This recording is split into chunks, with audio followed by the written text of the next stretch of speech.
From the Huntington Bank Studio, this is Colts 360. Welcome to this week's Colts 360 in what has been an eventful week. So that's why we've switched up our usual order a little bit, bringing in voice of the Colts, Matt Taylor, to lead off the show because on Wednesday there was a press conference in which Philip Rivers addressed the media and officially returned to the Indianapolis Colts franchise 5 years after he last played an NFL game. Mayte, your reaction to the addition of Philip Rivers onto the practice squad initially and the viability that Philip Rivers could potentially start this game on Sunday at Seattle. Yeah, well, it's the NFL, right? So the more things change, the more they stay the same. So here comes Philip Rivers. And I think once you get past like the shock and the awe of the concept of a 44-year-old guy who's been retired for 5 years, that's a high school football coach down in Alabama, and the thought of him coming up here and starting a game for the first time in 1,800 days, once you get past that shock and start to realize where the Colts were, right? I mean, it's week 15. It's early December. And the loss in Jacksonville was about as bad of a day as you could have as a franchise, right? You lose the game, kind of lose some traction inside the AFC South, now looking up in the standings of the Jacksonville Jaguars. But you lose your starting quarterback and a guy in Daniel Jones that has meant so much to your franchise and this team, since they signed him back in March. He tore his Achilles. And then your backup quarterback, Riley Leonard, gets banged up. He's dealing with a knee injury. Anthony Richardson still on IR with an eye. And so the more you think about it, the more you understand how the Colts got here, right? There weren't a ton of options, and this is the best option considering where the Colts are at and the familiarity and the history of Shane Steichen with Philip Rivers. Those two guys were together for 6 years, really comfortable with Shane Steichen and what they're trying to operate offensively. So I don't think it's going to be a mental thing, obviously, with Philip Rivers. It's just it boils down to his conditioning and what he looks like physically once he gets on the field. We also know, in addition to his having great familiarity with Shane Steichen, Philip Rivers helped Riley Leonard prepare for the draft. So should this be Riley Leonard to start on Sunday, Philip would be an incredible asset in terms of preparing him as well to start his first NFL game. So head coach Shane Steichen said they would let the process play out over the course of the week, see how practices go, how Riley's knee goes with practice, how he's feeling, and also how Philip Rivers progresses as well. So be sure you're staying up to date on all the latest news and updates, Colts.com, all of the Colts social channels, and the Colts app. We will be there in Seattle bringing you live coverage. It is a 4:25 kickoff in Seattle on the Colts Radio Network. Still ahead on Colts 360, head coach Shane Steichen in studio on the sense of urgency for his team this week going into Seattle, the potential of getting DeForest Buckner back for this defense, and the challenges the Seattle Seahawks offense poses coming up next.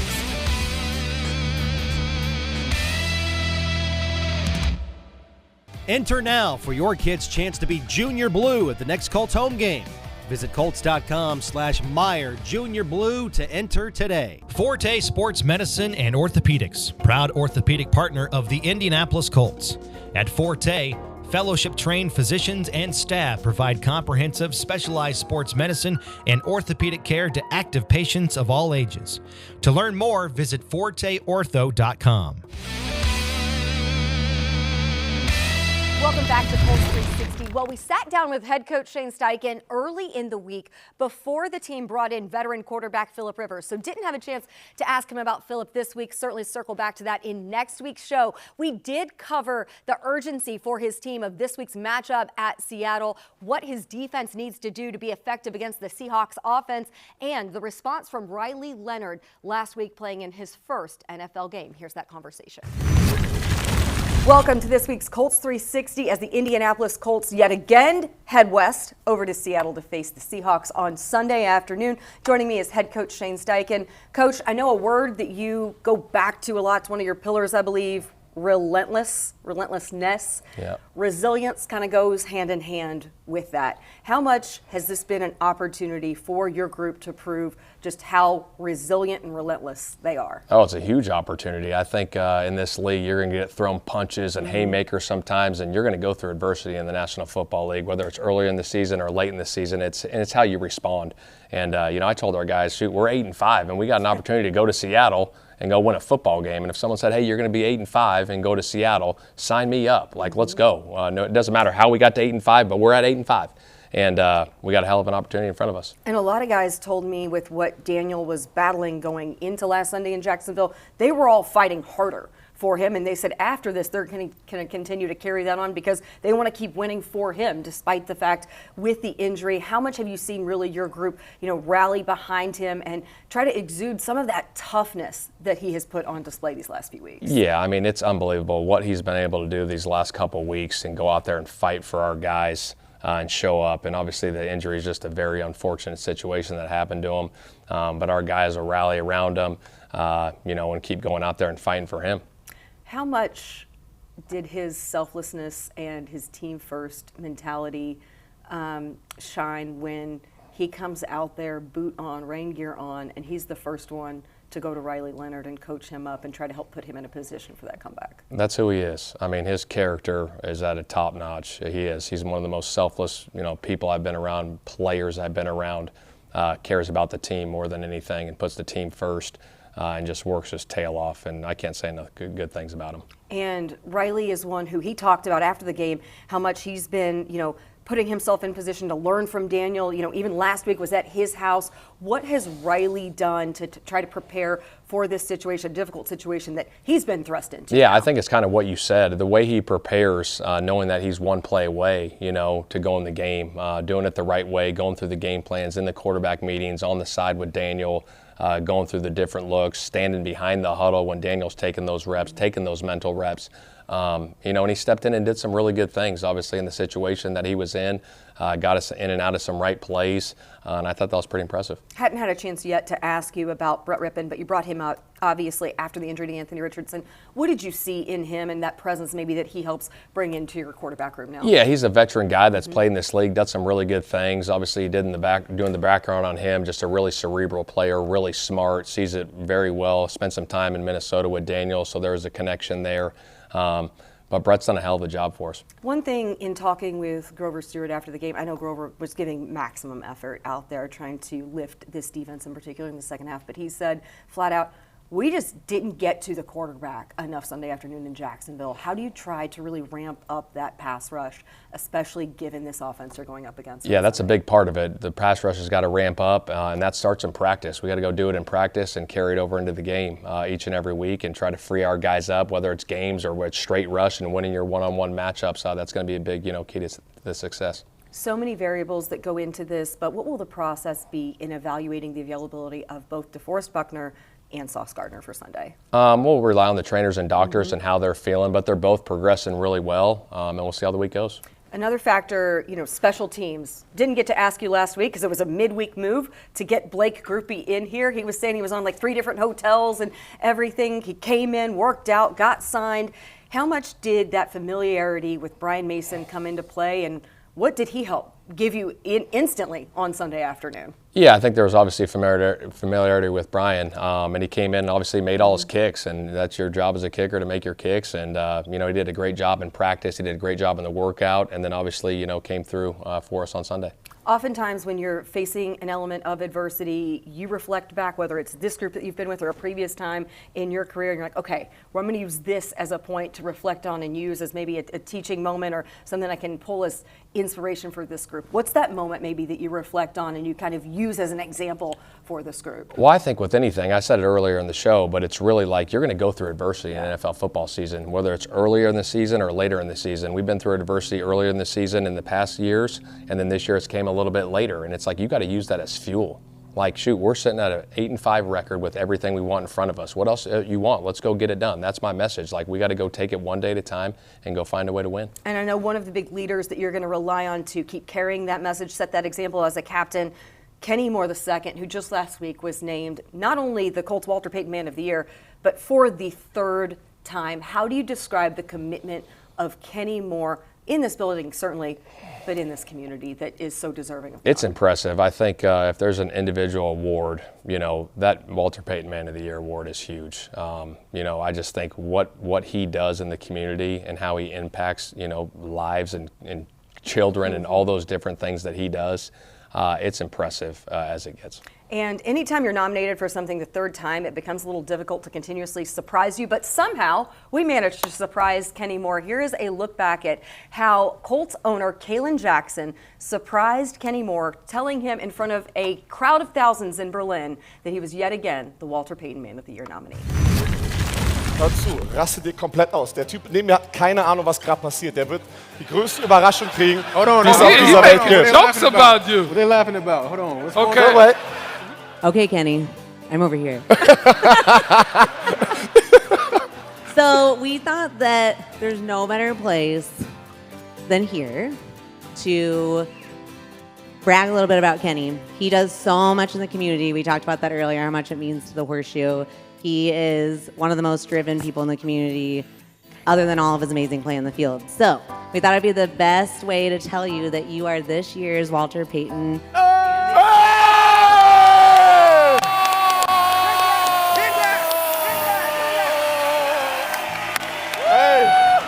Hey, congratulations, man.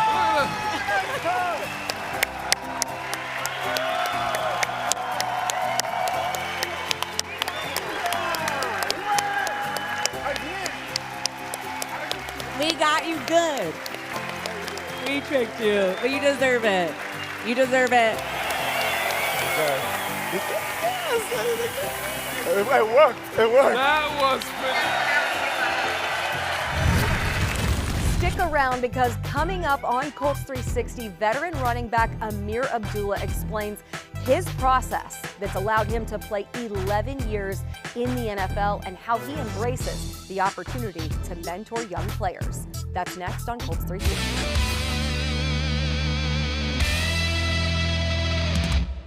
This season, Anthem Blue Cross and Blue Shield is teaming up with the Colts to shine a light on outstanding small businesses.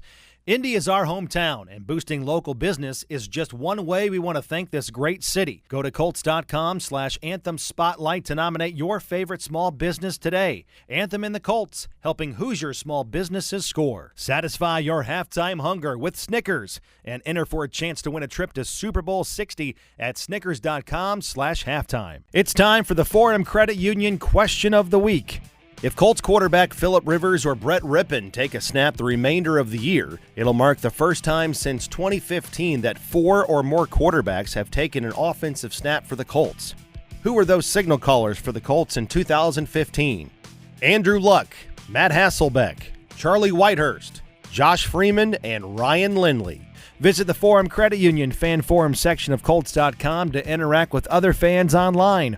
Forum Credit Union, helping members live their financial dreams. Back now on Colts 360, and joining me is veteran running back Ameer Abdullah. Ameer, it has been kind of a whirlwind few weeks since you got here, a few months since you've gotten to Indianapolis. How do you describe the dynamic of the running back room you were in? Because it's really cool. You have veterans like yourself and Jonathan Taylor, and then a group of really young, hungry players as well. Well, they're all young to me. They're all young to me. I think 11-year vet, right? You know, because I was talking to Jonathan 2 days ago, and I was like, man, what is this for you? Like 9? He was like, I'm in 6, you know? And I just kind of sat there and I was like, wow, what was I doing in year 6? Like, who was I? What kind of person was I? But our room is a good, healthy nucleus of young and older guys, and I think it keeps us really balanced. I kind of bring kind of a cool, calm, and collected, kind of energy. Jonathan is obviously the spear, the tip of the spear a little bit. And then we have Tyler Goodson, Ulysses Bentley, DJ Giddens, guys who are just trying to find their way right now, which I think is always good because they are very energetic and they push some of the older guys to always be on our stuff, because if you're not, they're on your heels a lot, which is, I think it makes for a competitive group and a group that can continue to raise the bar every week. When you thought about that and JT says, I'm in year 6, what is something that you think back to that you're like, oh, I wish it didn't take me 6 years into the league until I figured this out, or this is something I wish I would have known midway through where I am? Yeah, I would say really just taking care of your body. The running back position is so physical, and I think someone who does a really good job is rookie DJ Giddens. Really? He is like the most stoic rookie I've ever been around. He's really quiet, but he's very intentional with everything he does. Like his routine in the morning, when he'd probably be mad if I said his routine too much, but he gets in the sauna, he's like, reading the Bible, and he's doing his devotionals. And then after practice, he has his, sauna steam room routine, and everyone else kind of follows that as well. And I'm just like really impressed by these young guys, because in year 6 for me, I was like, we're done? All right, I'm out the business, I'm out the building, and I'm going to go do my thing. And, that kind of catches up with you, throughout the years. And I started around like year 7 and 8, really getting with the right practitioners, nutritionists, to get my routine together that's really like elongated my career. That's so impressive. And I know one part about your process that you've prioritized being here, being within this room, is you're really pouring in to those young guys. How much have you found that time to be intentional and identify? I know you have time each week that you meet and you sit down with a guy like DJ and a guy like Ulysses, who's gotten a great opportunity, of course, coming undrafted out of college, but finding his place here in this locker room. It's the opportunity that I've always wanted in life. I'm the youngest of 9. So I don't have any younger siblings. So this is my opportunity to kind of like pour back into the younger people and give them the knowledge that I've had the opportunity to experience already. Like you said, we're really intentional about like what each person needs. You got guys like Tyler Goodson who started off with the Packers. He's now here. He kind of knows the league a little bit right now. So what he needs is just that motivation to make sure that he's bringing it every single day. But guys like Ulysses Bentley and DJ Giddens, they're still trying to understand blitz pickups and defensive schemes and things like that. So I try to make sure that if I'm thinking about something, I'm sure they're thinking about something. So I try to echo that so they can get the chain of command. And with Jonathan Taylor, it's just feeding him with the confidence that he needs. Every single week I think he's the best back in the NFL, but he has to believe that as well. So I know how to meet him where he is as well. What is the process that you've adopted that has allowed you to be so productive to this point in your career, especially with such a difficult position, right? Yeah. I would say really since like year 5, I feel like I've been a glue guy. I've been a guy that's been a rotational running back, but also really heavily involved in return game and special teams, and really just embracing that role and just understanding that this is such a choice opportunity. Like running backs, you can really only have one on the field at a time. Receivers sometimes 4 DBs, and that in itself is a privilege. So when you have your opportunity, don't make it bigger than what it has to be. Just realize that, man, this is an opportunity to have fun. The spotlight's on you, but you get to have fun with it, not necessarily make it like this daunting thing. And that's really created kind of this like childlike spirit that I have when I'm on the field, where I can keep it game-like as opposed to life or death. And I think a lot of us in the room kind of have that spirit as well, where we understand, like, we're playing a game that these games are mattering, and especially these next 4 games coming up. But at the end of the day, we're playing running back, the first position that everyone plays when when you play the game. And I always joke that no matter what position you're in, when the ball's in your hand, you're technically a running back, right? Tight end, receiver, no matter who you are. Even DB, if you get, turn over the ball. Quarterbacks, right? If you're pulling down the run.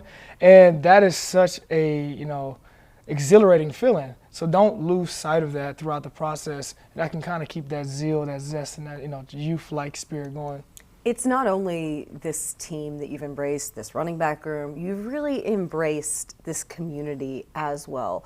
Now that you've been a part of the Indianapolis Colts this season, what has impressed you most, or what has allowed you to really connect with this fan base, and in particular with this community? Because you're out there like all the time, you're pouring in here in the building to your process and teammates. You're out there as well, Community Tuesdays, making sure you're heavily involved in everything that's going on. Absolutely. I think this team has the best leadership when it comes to getting out in the community and paying it forward to the people who show up on Sundays and are the ticket season holders and the kids who may not even have an opportunity to ever come to a game. I've never seen such a commitment from the top to the bottom of guys every Tuesday, donating their time, making sure that the resources that they can, expend out are being felt throughout the community. And for me, at this point in my career, that's what I, really want to put my attention towards, is making sure that when my legacy is done, people realize that I came here and I brought some type of difference, you know, much more than just scoring a touchdown or having a big return or